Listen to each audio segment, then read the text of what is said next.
Akkas lake view park অনেক সুন্দর। আপনারা আসবেন, পরিবেশটা খুবই ন্যাচারাল। দেখেন কত সুন্দর একটা পরিবেশ।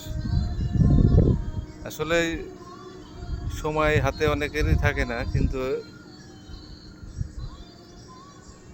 যদি কোনো সময় পান বা সুযোগ সুবিধা সেরকম কিছু পান, তাহলে আপনারা এরকম একটা পরিবেশে ঘুরবেন, মন ভালো থাকবে। অনেক পরিবেশ সুন্দর, খুব ভালো একটা জায়গা।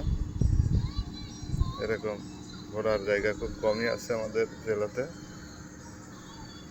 তারপরে অনেক সুন্দর। আপনারা সবাই আসবেন, ঘুরবেন, ভালো লাগবে।